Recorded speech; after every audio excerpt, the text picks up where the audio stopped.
We have a great quote that Bill Gates has given, is that we often overestimate what we can accomplish in 1 year, but we underestimate what we can accomplish in 10 years. And so today, I want to talk about our project partners philosophy and our process, because this is something that is almost 10 years old, and we've really seen some transition with that, and it's really important to reflect on what we've learned and then see what differences we can make in the future with it.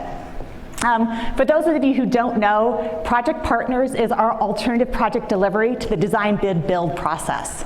It is about finding the best value project by working with a team of diverse experts at the onset of a project so that we can work collaboratively to develop our project goals.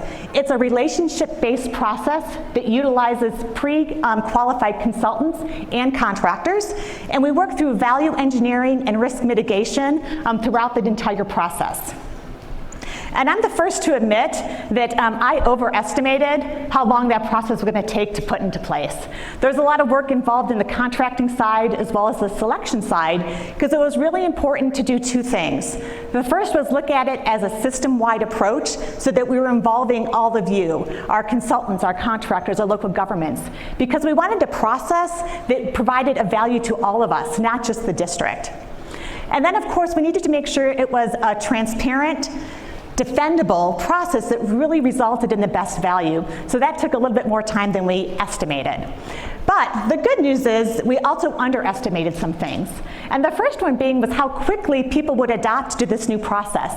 We have kept in our, as an option, the design, bid, build, but we very rarely use that because we have found such value with using project partners. But the biggest thing we underestimated, which is what I really wanted to focus on today, is the fact that this has turned in from just a process to a philosophy. We've created this culture. And when I think about that, the only thing I really can contribute that change to is all of you in this room. We couldn't have done this without you. And so I need to say thank you to our own staff who did additional training and skill development so that we could successfully implement a relationship-based process. And then to our local governments who were open to trying something new, especially that was something so unconventional at the time. And then to our consultants and contractors who were willing to expand their design teams and bring more diversity in. It's harder when you bring more people in, but they figured out how to work that so that we could end up with a better value project. So thank you. And as we go back to this culture, it's important to break it down so that we all understand what it's made out of, so that we can protect it and hone it and make it better. And what can we do with it in the future? And so when I was thinking about this, it really came down to what I thought were three major buckets that we can put this culture into and learn from. And the first being, it's about the best value. And we, of course, had that in mind when we put the process together, but we were a little short-sighted in that. We really had that down to best value always relating to cost. Could we make it cheaper? And we did that. You know, our contractors are so conscientious of providing opportunities when it comes to different material selection, or could we decrease the disturbance area so there's less cost. But then we started to recognize that value means more than just cost. We're working in communities and neighborhoods, and bringing them a greater value, more benefit was also part of our responsibility. And so a great example that I can think of is when we were doing a project and we spent a little bit more time on the design side because the engineer said, you know, if you can give me a little bit more time to think about this grading more, I think we can eliminate some walls.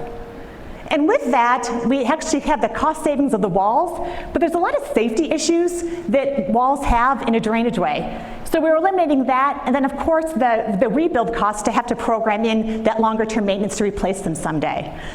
So we need to take that time to think of us the multidisciplinary team and the design side to see how we can get more benefit at a lower cost, and we're seeing that. Jeff Fisher is starring in a video later on this afternoon. If you know Jeff Fisher, that's kind of some irony. He's our construction manager with us. But he's just going to demonstrate the value that he and the design team and the contractor were able to get out of this project in order to really increase the longevity of these culverts. So you'll see that later on today. And the next bucket is passion. I am blown away on a regular basis about the passion I see from all of you in this room, with your desire to truly protect people, property, and our environment. And you're taking that to levels we never anticipated. One conversation that still stays in my mind, and I see Rich Borchard out here because he was with me that day. Barbara Chungtua had just come back from a meeting with Aquatic and Wetlands. And she came to us and said, you know, we have this responsibility as stewards of the watershed that we need to protect this water's edge. We need to ensure that water and soil and vegetation have a connection, because that is the beginning of life.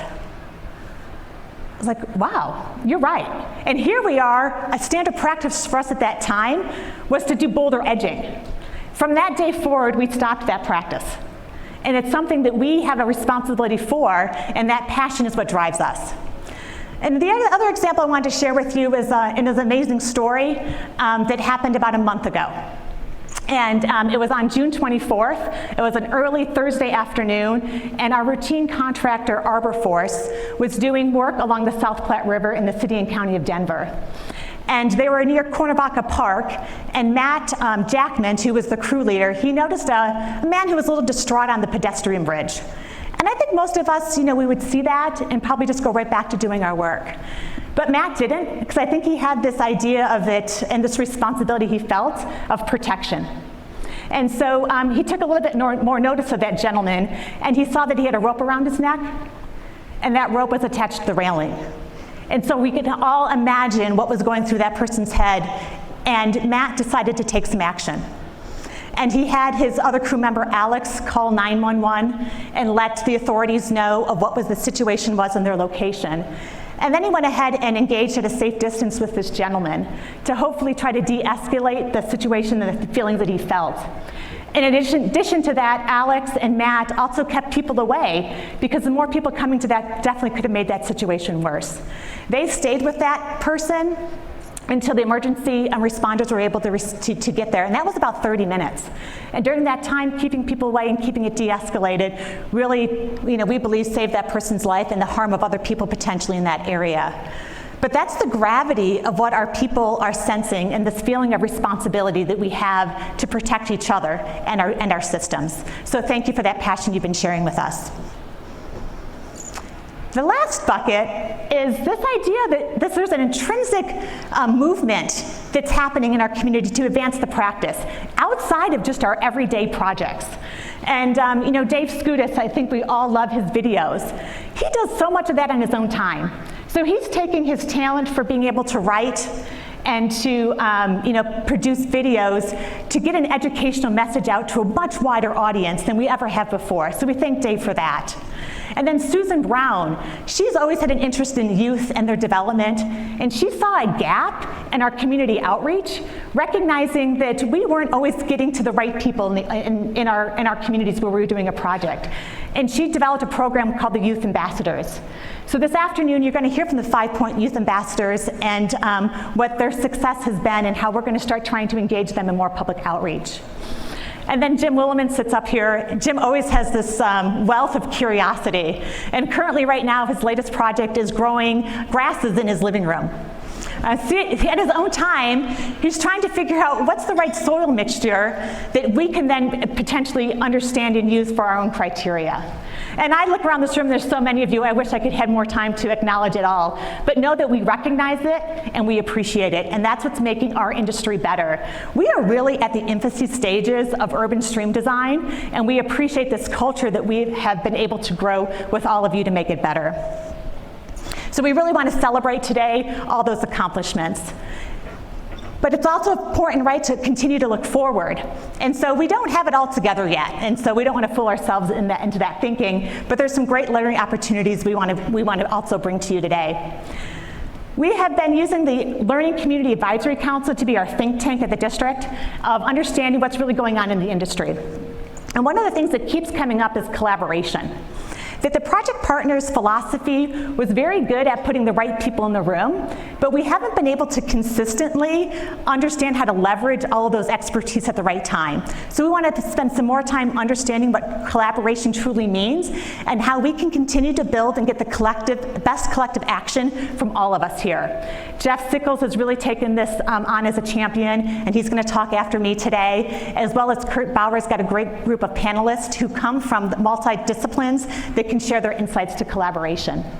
And the second piece of collaboration is also just how do we have access to information of what's going on and innovative ideas so that we can build off of those. Holly Pisa is going to talk about our education and outreach survey and what we learned from all of you and what our next steps are going to be so that we have a better platform to collaborate on. This next word I think is scary to so many people, this idea of failure. And our goal is to make it not a scary word, but you see it as an opportunity. As we said, we're in these infancy stages, and so we're still innovating. And part of innovating is having to put ourselves out there to have some type of failure, because that is how we learn. It's not about pointing and judging, it's about pointing and learning. And I think we as owners have responsibilities to create a safer space for our teams to have some safe failures in order for us to continue to advance the industry. So we want to be paying more attention to that, and I'm grateful for CASFM and for Sarah for adding it to the program this year, a whole section on lessons learned. We want to make this part of our culture so that we can continue to learn from each other so we can advance at a quicker rate. And my last bucket item is really about the workforce. And how many of you are feeling maybe a little burnt out these days? Yeah, a little stressed, a little stretched thin. We're hearing that consistently across the board, and that's not good. We are also losing good talent because we can't retain them in the workforce. And in addition to all of that, we also live in a beautiful place that people want to live, and the cost of living is increasing. So this idea of how do we pay attention to recruitment and retainment in our employees in this industry is going to become very important. We eventually, hopefully, keeping our fingers crossed, we'll have an infrastructure bill come through that's going to put more money and resource into our hands.